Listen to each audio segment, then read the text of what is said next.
You So haven't now looked. let's come back to your professional. Like after you have qualified, after you chatted, how do you Yes. transition from being a teacher to maybe getting an accounting role? How smooth was it? Was it an easy journey? And how did you manage to get a job, accounting job, taking you having no background in accounting, having no practical experience in accounting? How did you get your first job?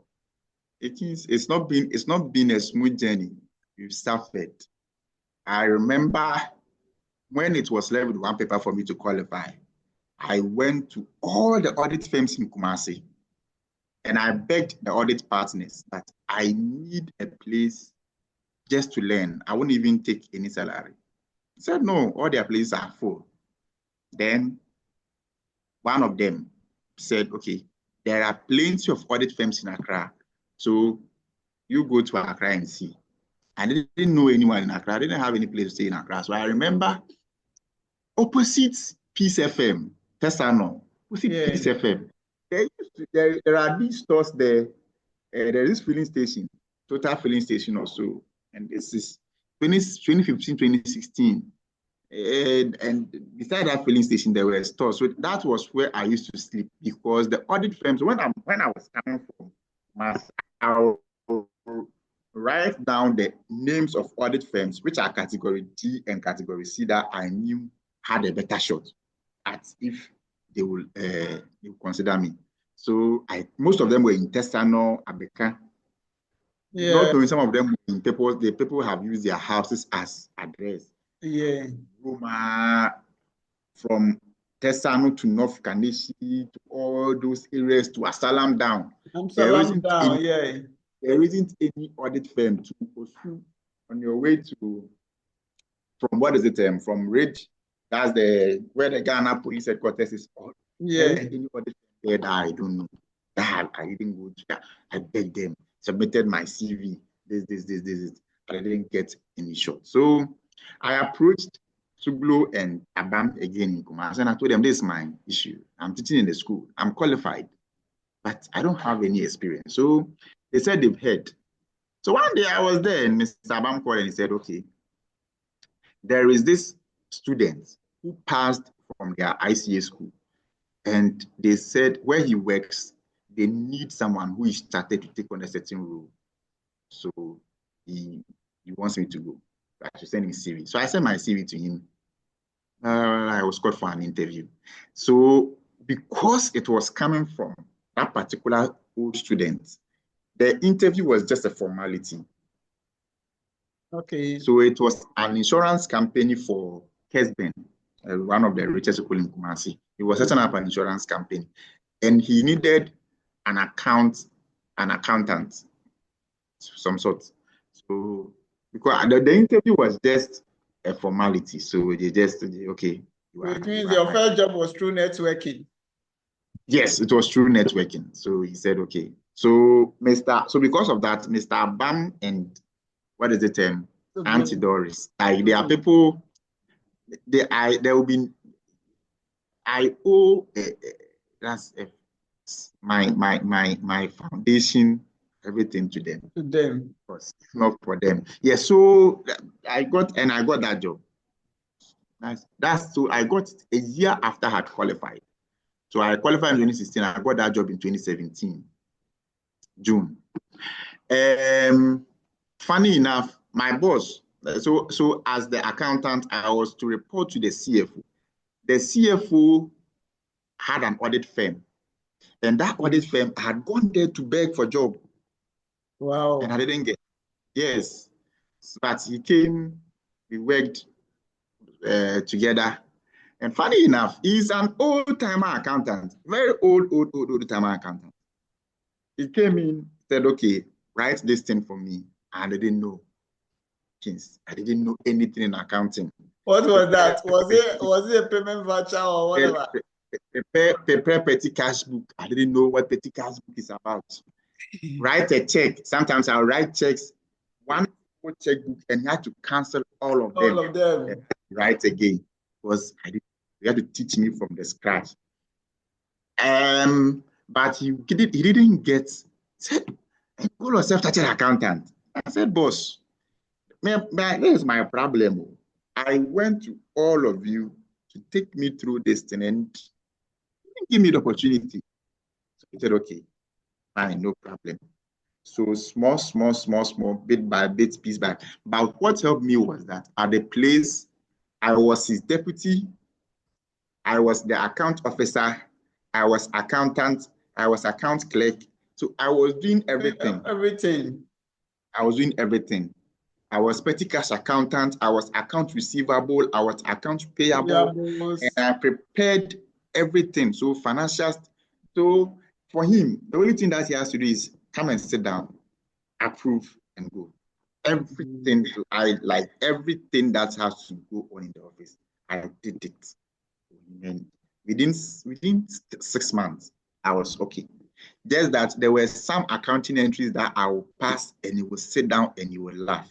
Because I remember I passed an entry to retain earnings and he got furious. He said, because I had seen in accounting textbook that retained earnings is there. So my account was not balancing. So I had to pass it through somewhere. Pass it to retain earnings. Yeah, you can't touch your open balances. So you can't touch some of these accounts. So small, yes. And what is it? So I spent 3 years with him, and because of the banking sector, there was this banking sector cleanup issues and all that. So the company had to go off. So we left. So I joined a manufacturing company.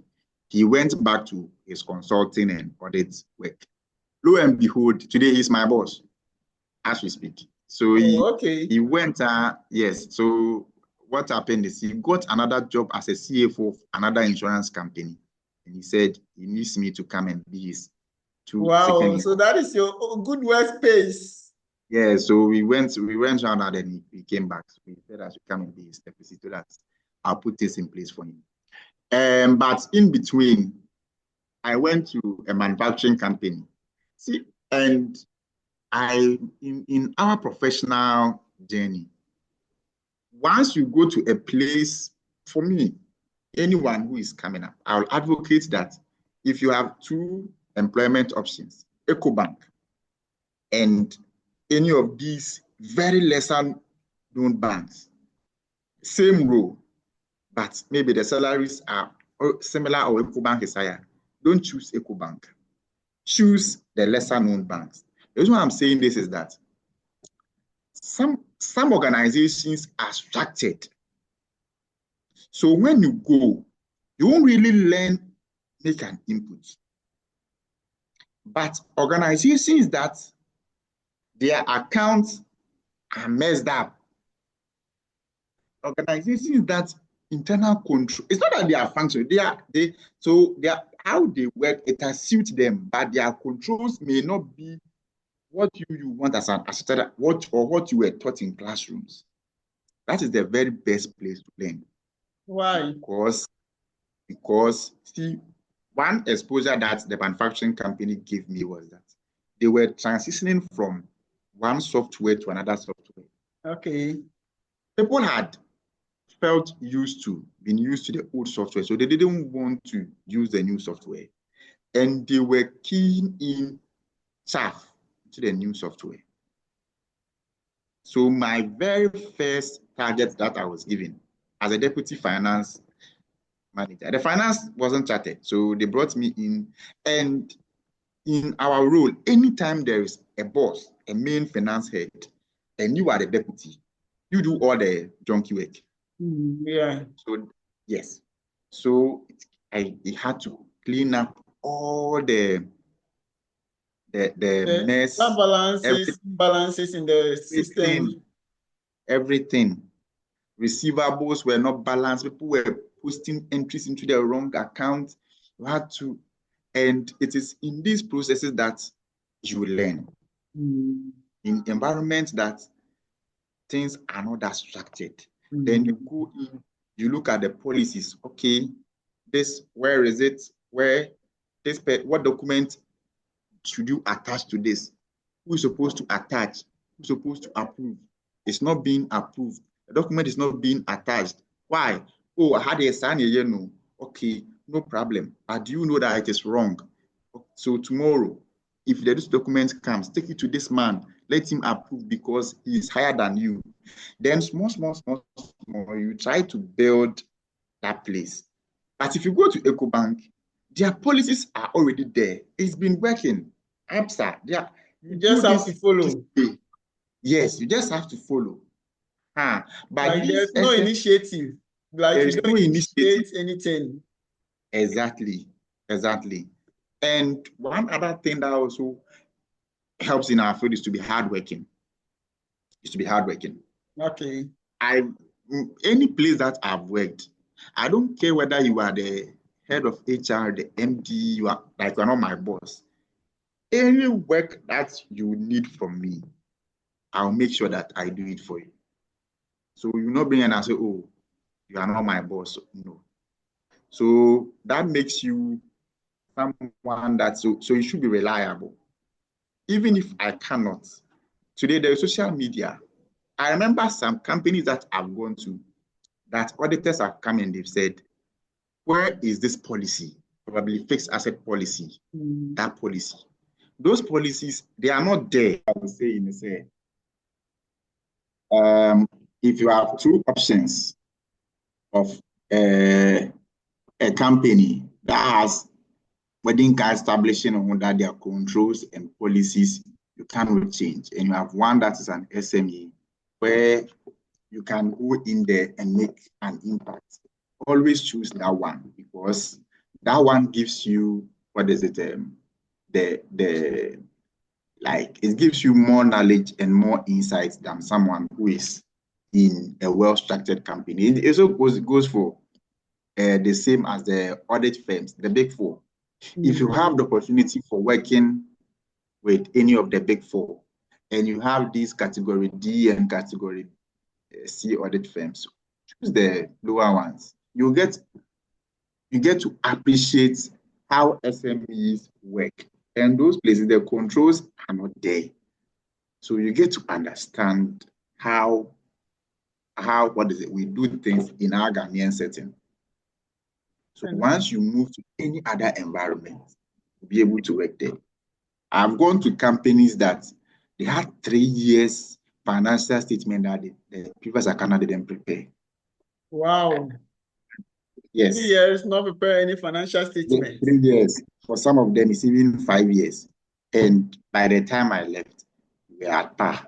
And it's not been one company, it's not been two companies. So that's how it is. Even my current employer, it's also there. And in all this, you need to think, you were not there when the transactions happened. Yeah. But once you take over the good things and the bad things. So you need to then understand what would have informed this or that person to take the decision as at that time, especially if errors comes up. That the auditors come and say, no, this transaction, it wasn't passed properly. You need to then think about it and solve it. I was also saying that you do not say this thing is not there. For example, you are dealing with an external party. They come in and they say, we need this policy, this fixed asset policy, this HR policy. The organization doesn't have it. Don't throw yourself out there that, oh, we don't have it.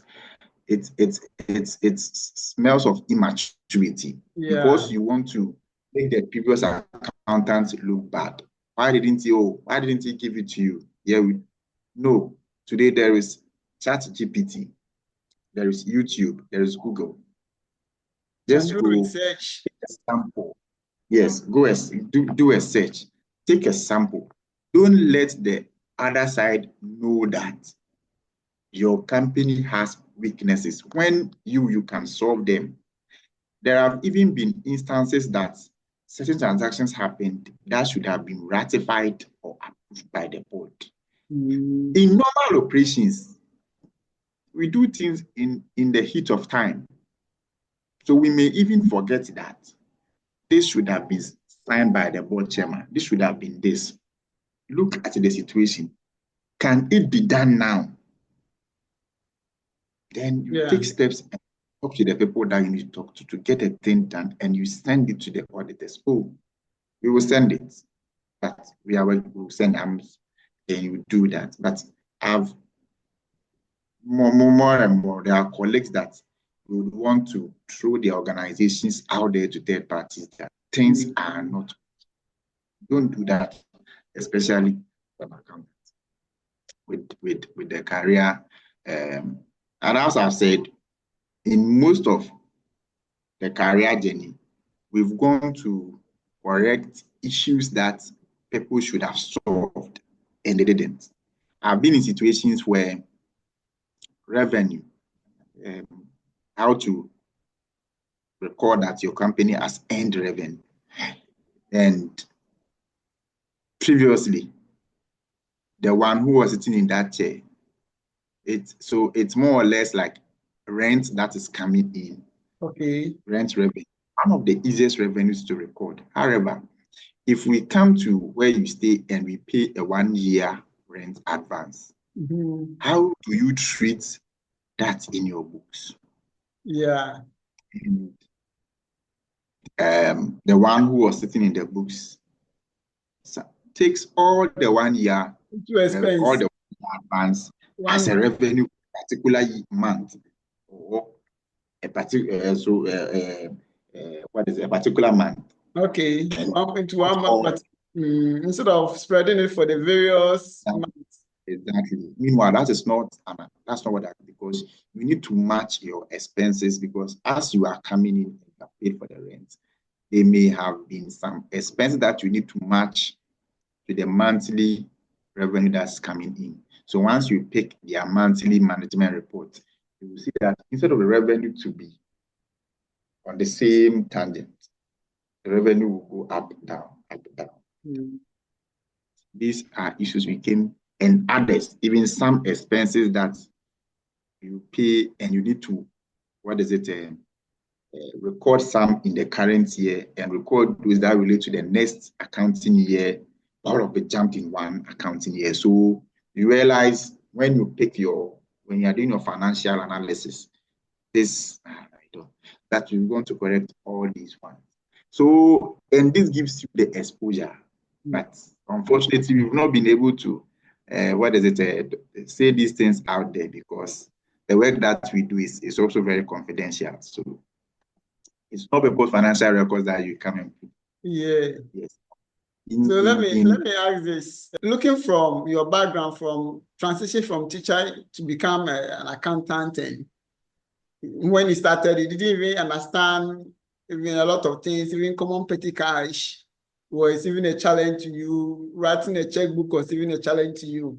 But after all that, after you have settled down and you started picking up, how were you appreciating your professional qualification? How did it help you, the knowledge you have got through all those professional qualifications? How did it impact it in your practical work or your practical experience? I understand why these days most companies are going for CAs. One particular thing that I do not like is to do the work and for another colleague to come and critique the work that I have done. Okay. It's not something that. So in this, your what you've learned comes into play. The very first year I was preparing financial statements. That's 7 or 8 years, 9 years, 8 years ago. You have to build PPE schedule. You've already learned PPE as a standard. Yeah. During the course. It's all about applying that PPE at the workplace.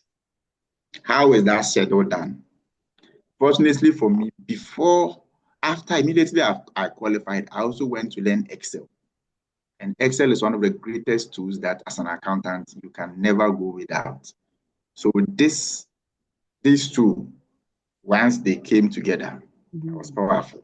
So with Excel and with the accounting knowledge, everything that could be, every report that has to be prepared, So, and I must also add that since I qualify, if there are 100 standards, since I qualify, if there are 100 standards, I, I have applied more than 80 of them at the workplace Okay, before. wow. Yes, I've moved because of I've worked in various. So there Sectors. are various accounting standards, yes, that I've applied, and it also has to do with what is it? Continuous professional. Standards change.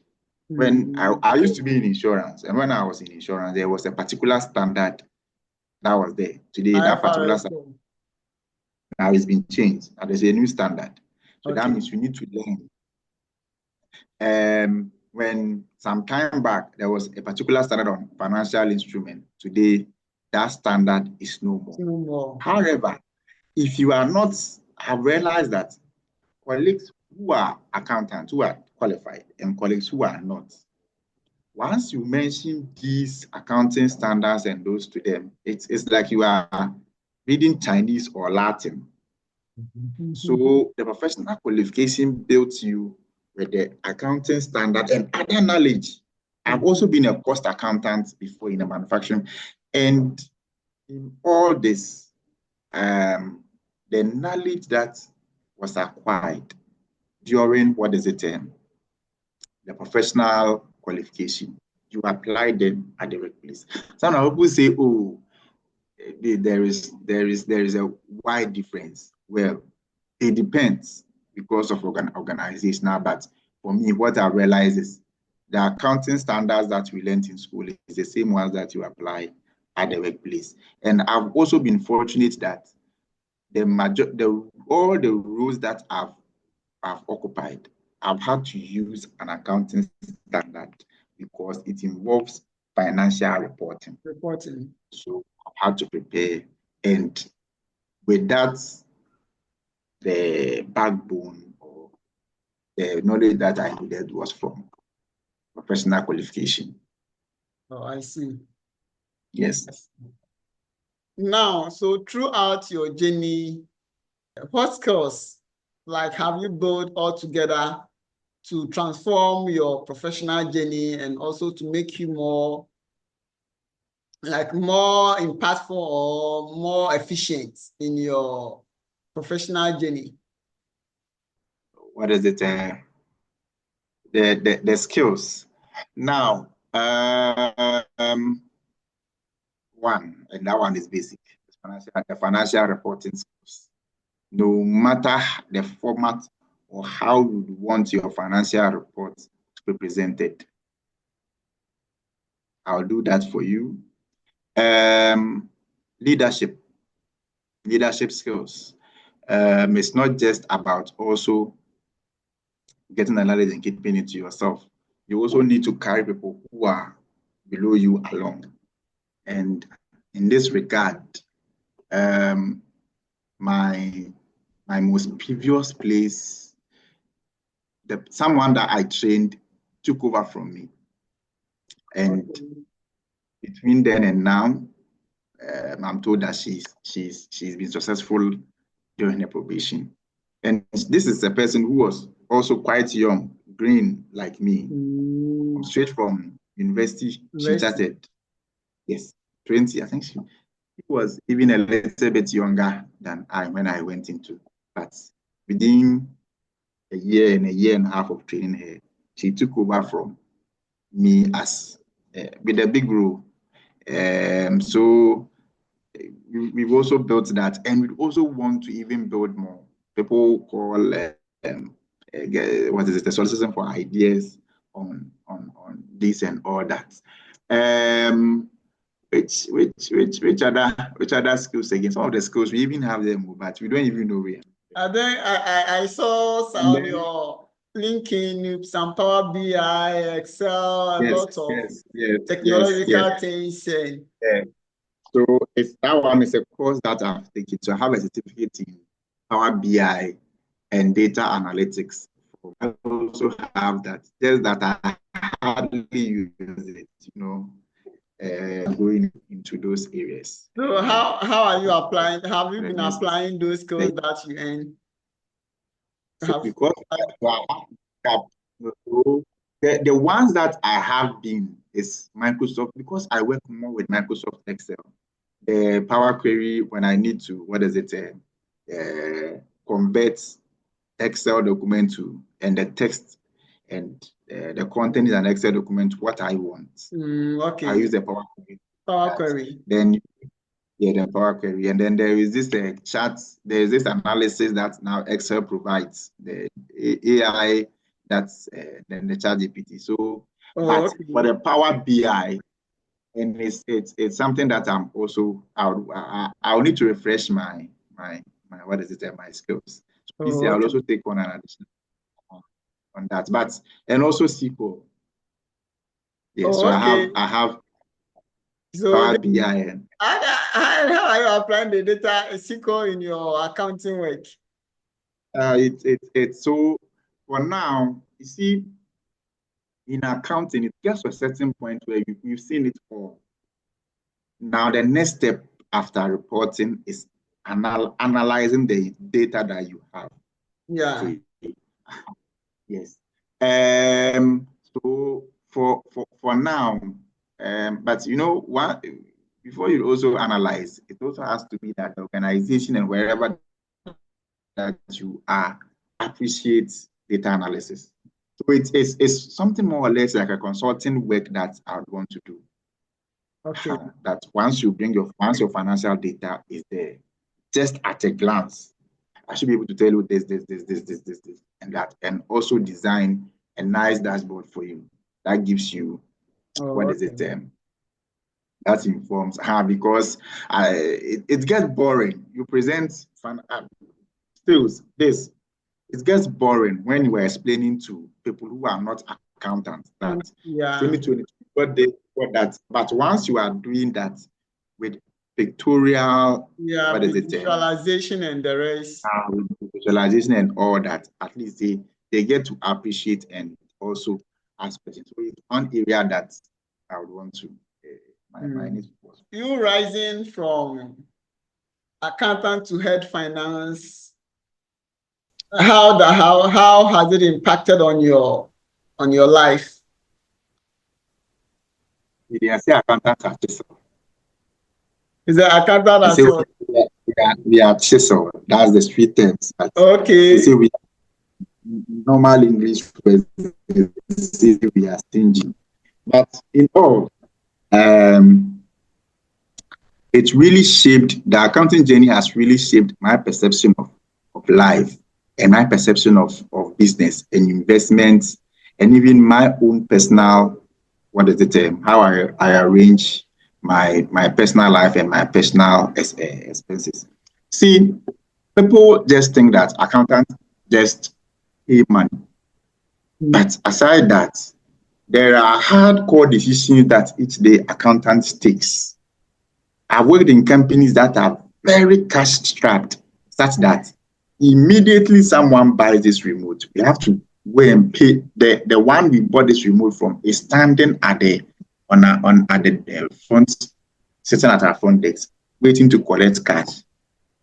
So this presents you with plenty decisions on how you will manage your cash flow, how you will manage your resources, which in the organization, which areas you need to cut so that you tend to hold as much cash as possible for you to be able to pay off your liabilities.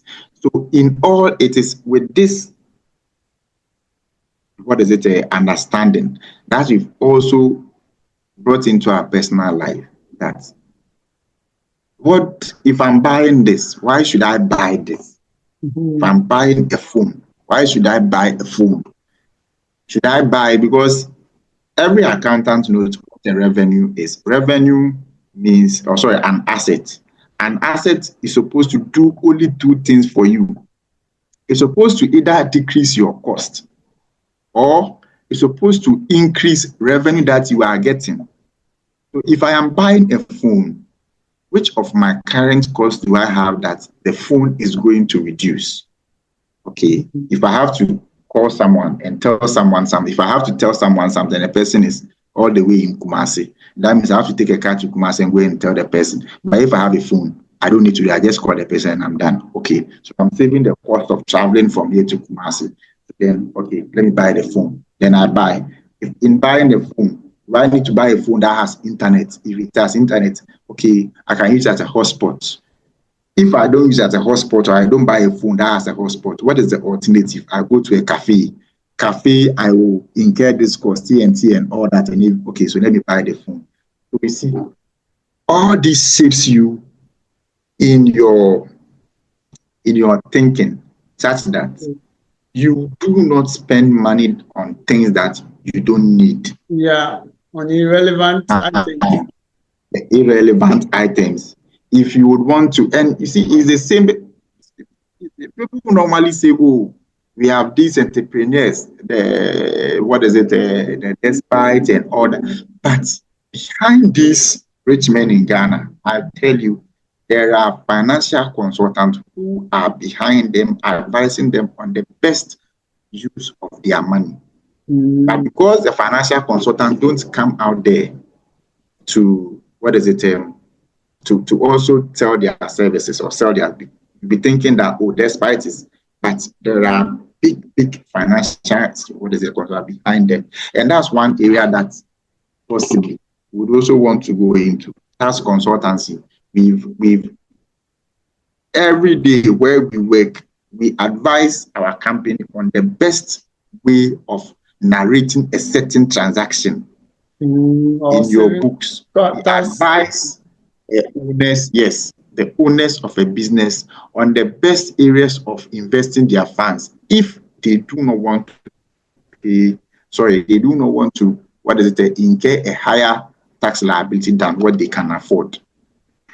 So if we're able to tell a rich man all this, and for you are not able to do that in your personal life, then there's something wrong with you as an accountant.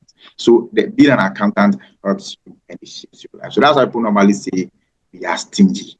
No, it's because we plan our finance and see which of the best available options will result in us having a higher savings in cost, bringing in money. If I'm buying a car, what car should I buy? Should I buy a car that I can use for Uber that can fetch me additional funds? Or I should buy something that will come and sit there and be drinking petrol? Yes. Wow. So in summary, that's how it shaped us.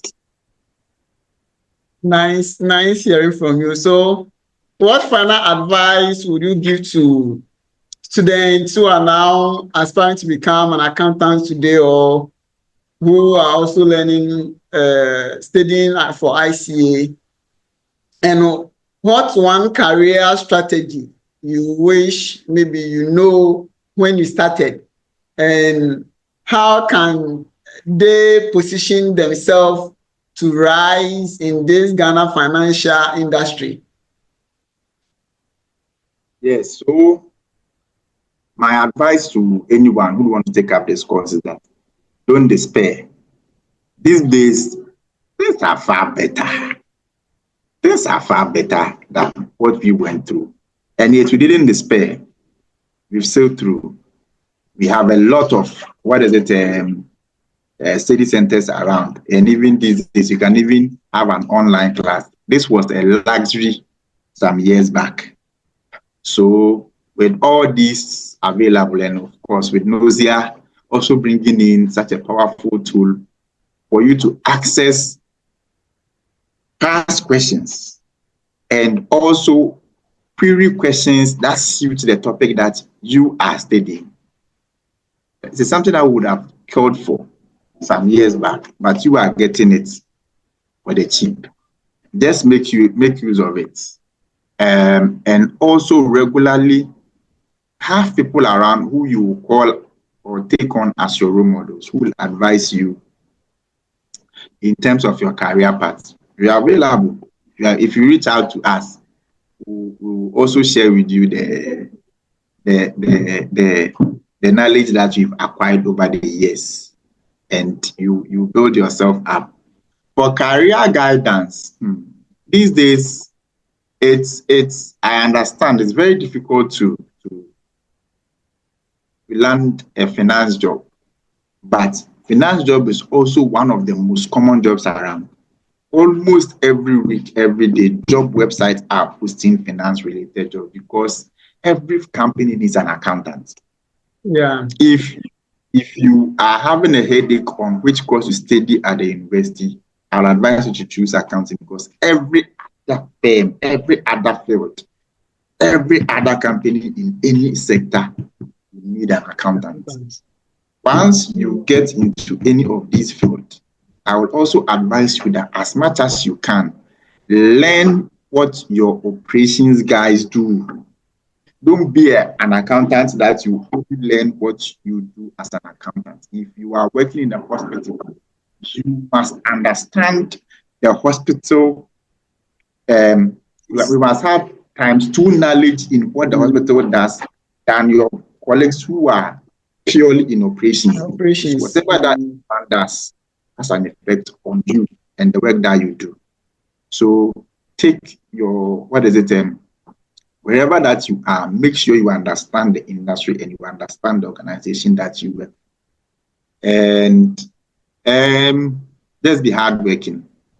There is in our work, it's always been hardworking. I know of one colleague, one friend of mine who used to work with one of these big four. The wife left him. The wife left him because he used to stay at Kaswa, leave home at 3 a.m., comes home at 11 p.m. in the night. Wow. Because he had a lot. Yes. And the wife filed for divorce because the wife gave birth for 6 months and the baby hadn't seen the daddy. The father before. What a profession. And, yes. There are also other colleagues who, on the day of their wedding, they went to their father's, where they had the engagement ceremony.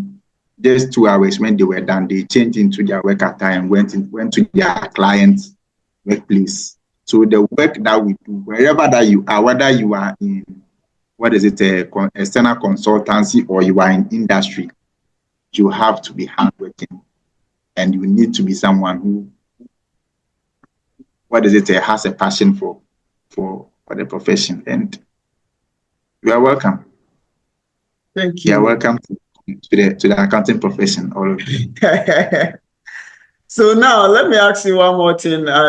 You made mention of now trying to pursue a PhD. So now, do you want to be in the academics, or what is the main purpose for you wanting to do the? Or do you also want to also bring your practicals into the academics?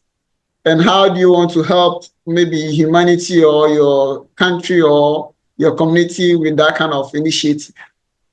When we started this, I told you I became an accountant by accident. Yeah. So, yes, I have a passion for teaching. Throughout my days in SHS and even my master's class, my BCom class, I had to sit people down and teach them as after the lecturer has come to teach for free. I didn't. So, and people that I have taught appreciate my understanding. It's not just, we are not, okay. And I also think because I have the practical experience, once I'm explaining issues, it gets easily understood than someone who hasn't been in the practical field. I have a passion for teaching. I can teach from 8 a.m. to 8 p.m. non-stop. Without not getting tired. Without not getting tired. So, and as I've said, you cannot have all this knowledge in the workspace and you just sit on it without also imparting knowledge. And I think there is one thing that probably our educational system lack, and is people who have knowledge from the workplace sharing it with students. So when you have people coming for interview and you ask them basic questions, what is this? And they explain it and they are fumbling. What is revenue? how do you treat this? Which account should you debit? Which account should you credit? If this account is more, what does it mean? Where should you, where might be the, where is the point, where is it possible that the error would be? And students are fumbling. And these are very basic things. See, and for me, I believe firmly that it's because the academia may not have had that much of practical experience, especially in our field.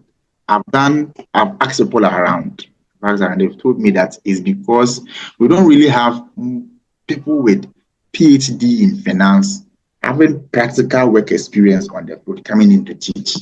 And it's because academics made sure that they've pushed all these people out, like Mr. August Nodro, and those who were purely accounting professionals who didn't transition into the academic field. So we would want to go in and impart knowledge.